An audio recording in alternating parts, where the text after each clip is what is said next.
এখন আমরা আসি অ্যাঙ্কেল জয়েন্টে। তো অ্যাঙ্কেল জয়েন্টে কিছু কিছু ইন্ডিকেশন আছে যেগুলো অ্যাঙ্কেল জয়েন্টের জন্যই থাকে, যেমন এই যে অ্যাচিলিস টেন্ডন ডিসঅর্ডার। অ্যাচিলিস টেন্ডন কি হতে পারে? টিয়ার হতে পারে, অথবা অর্থাৎ ছিঁড়ে যেতে পারে, অথবা টেন্ডোনাইটিস হতে পারে, অর্থাৎ ইনফেকশন হতে পারে। তো তারপরে আর কি সমস্যা হতে পারে? ইনফেকশন হতে পারে বোন, জয়েন্ট এবং সফট টিস্যুতে।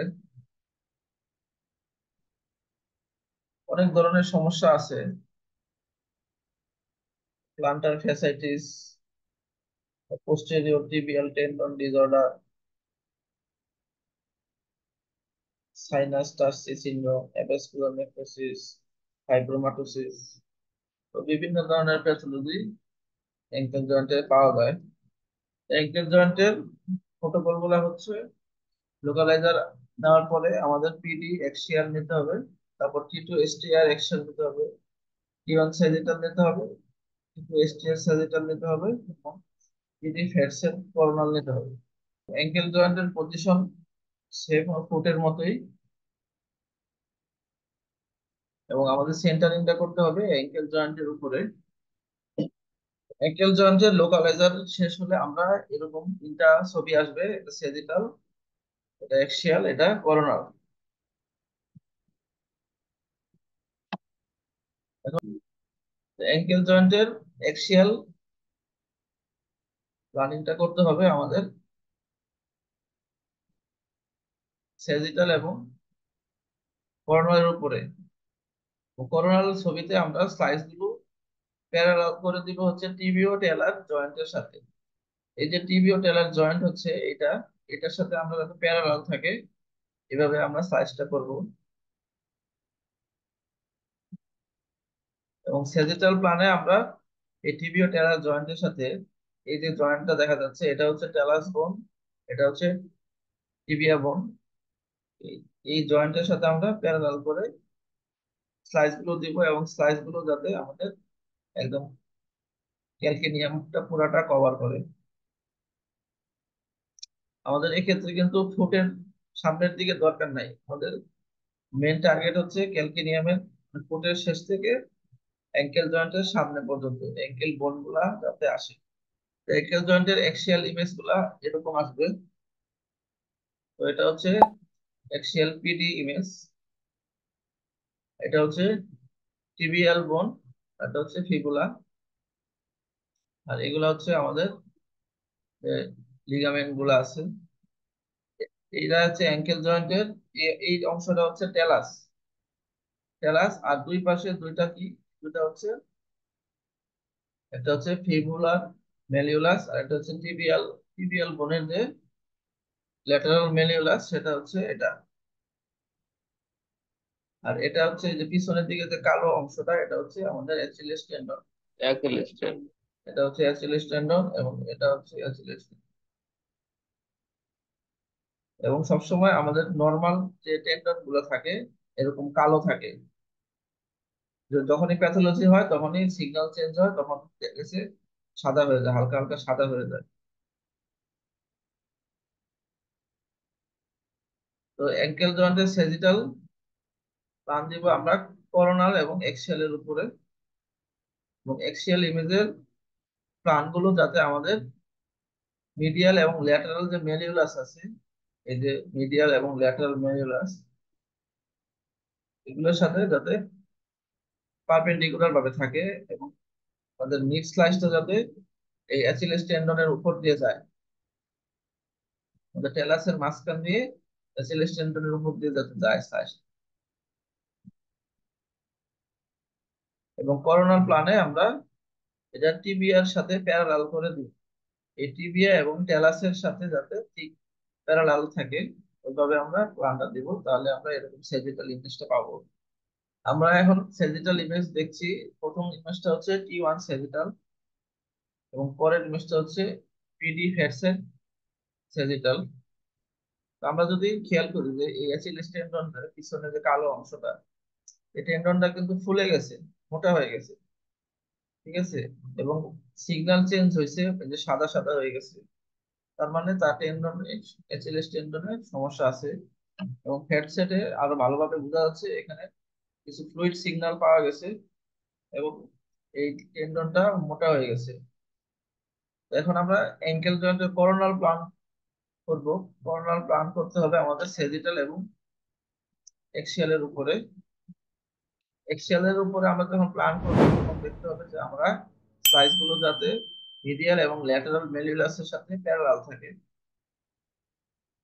এবং সেজিটাল প্ল্যানে যাতে টিবিয়া এবং টেলাসের সাথে প্যারালাল থাকে, এবং আমাদের সাইজ গুলো যাতে একদম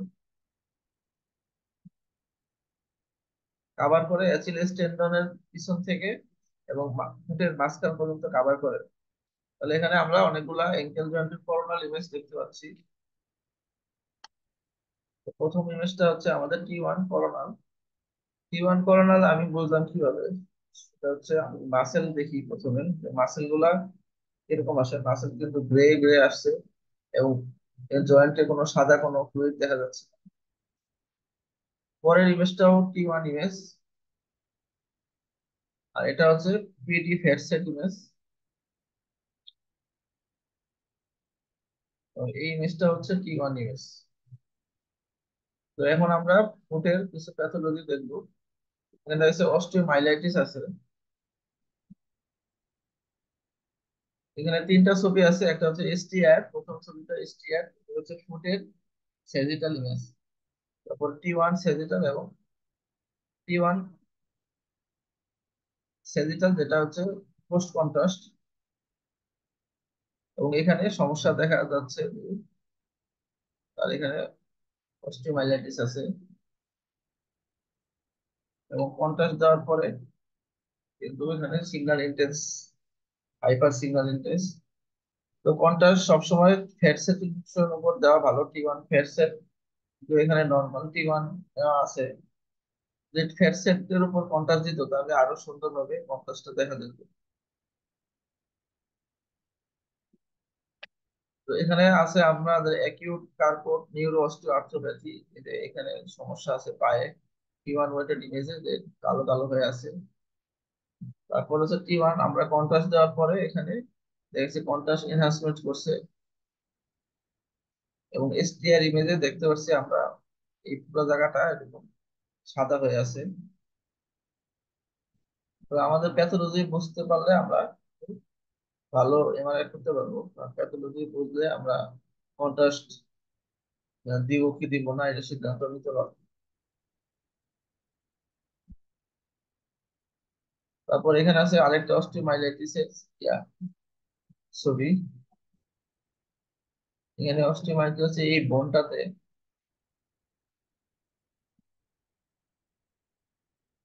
এই বোনটাতে অস্টিওমাইলাইটিস হয়ে তার স্কিনে এবং সব টিস্যুতে ইনফেকশন হয়ে গেছে।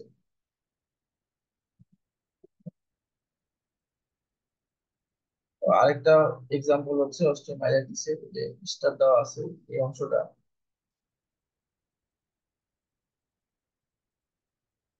এবং এরকম অস্টিওমাইলাইটিস থাকলে কিন্তু কন্ট্রাস্ট দিতে হবে অবশ্যই।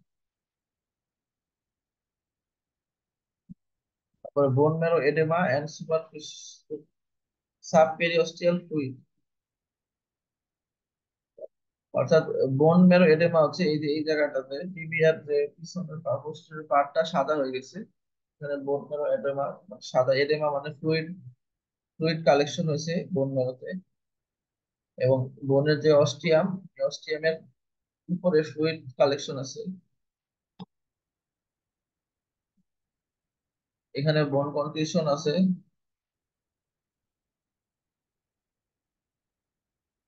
এটা হচ্ছে অ্যাঙ্কেল জয়েন্টের অ্যাক্সিয়াল ইমেজ।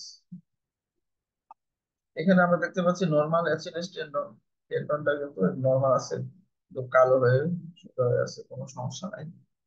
এবং অ্যাক্সিয়ালে এখানে অ্যাচিলেস টেন্ডন দেখা যাচ্ছে। এখানেও আছে বোন ম্যারো এডেমা, হচ্ছে মিডিয়াল মেরুল আছে, এই বোনটা সাদা হয়ে গেছে পিডি ফ্যাটসের ইমেজে। এখানে আমরা ট্যালাস বোনে, মিডিয়াল ট্যালাসে আমরা বোন ম্যারো এডেমা দেখতে পাচ্ছি। এখানে আমরা একটা নর্মাল অ্যানাটমি দেখতে পাচ্ছি, নর্মাল ক্যালকেনিয়াস। কিন্তু সেকেন্ড ছবিটাতে আমরা দেখতে পাচ্ছি স্ট্রেস ফ্র্যাকচার আছে তার ক্যালকেনিয়াসে। এখানে সিট ধরছে ক্যালকেনিয়াসে এবং এই ফ্র্যাকচারের দুই পাশে এডেমা হয়ে গেছে। তো আমরা আবার একটা নর্মাল ইমেজ দেখতেছি এবং পরে একটা প্যাথোলজিক্যাল ইমেজ দেখতেছি। এই ইমেজে আমাদের ডিফিউশন আছে, তো ankle joint diffusion due to osteoarthritis. যেহেতু ডিফিউশন মানে collection of fluid around the joint, তাই এই যেহেতু ফ্লুইডস আছে, ফ্লুইড সবসময় আমরা জানি যে পিডি ফ্যাট সেট বা এসটিআর সাদা দেখা যায়। তারপর আছে আমরা ডিফিউশন আছে ট্যালোক্রুরাল জয়েন্টে। এই যে টেলাস বোন এবং যে ক্যালকেনিয়াস বোন, এই জয়েন্টটাকে বলে ট্যালোক্রুরাল জয়েন্ট। এই জয়েন্টে যদি ফ্লুইড কালেকশন হয় জয়েন্টের আশেপাশে, তখন সমস্যা হয় এবং এটা এমআরআই তে ভালোভাবে দেখা যায়। একটা হচ্ছে টেলো ক্রুরাল ক্রুরাল জয়েন্ট, এটা টেলো ক্যালকেনিয়াল জয়েন্ট। এই জয়েন্টটা হচ্ছে টেলো ক্যালকেনিয়াল জয়েন্ট, আর এই জয়েন্টটা হচ্ছে টেলো ক্রুরাল জয়েন্ট। এখন আছে capsule thickening anterior with diffusion. Capsule থিকেনিংটা কোথায়? এই যে এই জায়গাটায় আমরা দেখতে পাচ্ছি সমস্যা আছে মনে হচ্ছে। তারপর capsule thickening anterior with diffusion, এই যে এই জায়গাটায় যে সমস্যা দেখা যাচ্ছে, টি2 ফ্যাট সেট এবং তার জয়েন্টে ফিউশন আছে, দুই পাশে ফ্লুইড আছে। এটা হচ্ছে পিডি ইমেজ। এবং পিডি ইমেজে আমরা ক্যাপসুল থিকেনিং কি জন্য বলা হচ্ছে? আমাদের অ্যাঙ্কেল জয়েন্টের সামনের যে অংশটা, এখানে একটা লিগামেন্ট থাকে। এই লিগামেন্ট এবং জয়েন্টের মাঝখানের অংশটাকে বলে ক্যাপসুল। বুঝছো?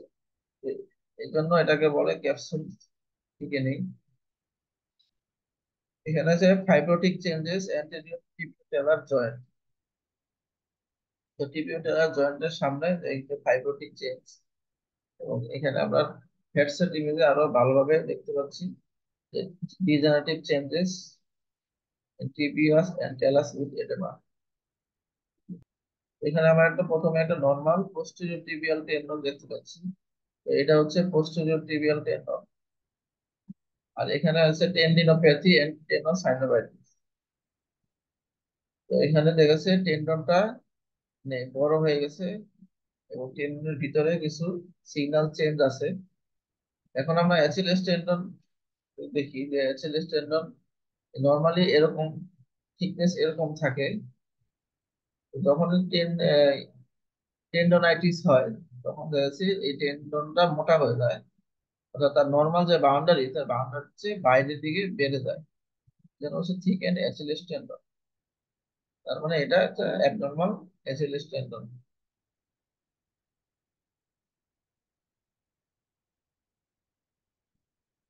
তো অ্যাচিলেস টেন্ডন আমরা যদি খেয়াল করি, এটা হচ্ছে নর্মাল প্রথম ছবিটাতে, দ্বিতীয় ছবিটাতে নর্মাল, কিন্তু তৃতীয় ছবিটাতে তো দেখেন তার অ্যাচিলেস টেন্ডনের ভিতরে ফ্লুইড কালেকশন আছে বা সিগন্যাল চেঞ্জ আছে, এই জন্য প্যারাটিনন ফ্লুইড বলে এটাকে। অ্যাচিলেস টেন্ডনের ভিতরে ফ্লুইড জমা হয় এবং সাধারণত ট্রমার কারণে বা অ্যাক্সিডেন্টের কারণে এইটা হয়, এই ধরনের প্যাথোলজি দেখা যায়। তারপরে বার্সাইটিস এন্ড অ্যাচিলেস টেন্ডিনোপ্যাথি হয়। আমাদের অ্যাচিলেস টেন্ডনের সামনে বার্সাইটিস হয় এবং এটা আবার অ্যাচিলেস টেন্ডন পর্যন্ত ইফেক্ট করে। এই অ্যাচিলেস টেন্ডনের মাঝখান দিয়ে একটা লাইন হয়ে গেছে, সাদা লাইন দেখা যাচ্ছে। এবং নিচের দিকেও যেখানে টেন্ডনটা জয়েন্ট হয়েছে ক্যালকিনিয়াসের সাথে, ওখানেও সিগন্যাল চেঞ্জ আসছে। এখানেও বার্সাইটিস আছে যেটা এই টেন্ডনটাকে ইফেক্ট করছে এবং এটাকে এগল্যান্ড এক্সোস্টোসিস বলে। আবার ইনসারশন টেন্ডিনোপ্যাথি অফ দ্য অ্যাচিলেস টেন্ডন। অর্থাৎ ইনসারশন মানে অর্থাৎ যদি বাইরে থেকে কোনো কিছু ঢুকে আমাদের গোড়ালিতে, তখন এই টেন্ডনটা যখন টেন্ডনের ভিতরে কিছু ঢুকে তখন এই ইনফেকশন হয়ে যায়, তখন এটাকে বলে ইনসারশন টেন্ডিনোপ্যাথি। এই টেন্ডনের মাঝখানে অনেক সময় ফাঁক হয়ে যায়, ফ্লুইড কালেকশন হয়, ইনফেকশন হয়ে যায়, আমাদের গোড়ালি ফুলে যায়। এখানে একটা টিউমার দেখা যাচ্ছে আমাদের, এটা টেনোসাইনোভিয়াল জায়ান্ট সেল টিউমার। তো টিউমারটা আমাদের টেলাস বোন এবং টিবিয়াল বোনের সামনে, এঙ্কেল জয়েন্টের ঠিক সামনেই আছে। এবং এটা হচ্ছে T1 head saturation sagittal image. Contrast দেওয়া হয়েছে, কন্ট্রাস্ট দেওয়ার পরে এই টিউমারটা সাদা হয়ে গেছে, টিউমার এনহান্সমেন্ট হয়েছে। তো আজকের ক্লাস এই পর্যন্তই। সবাইকে ধন্যবাদ এতক্ষণ ক্লাসটি করার জন্য।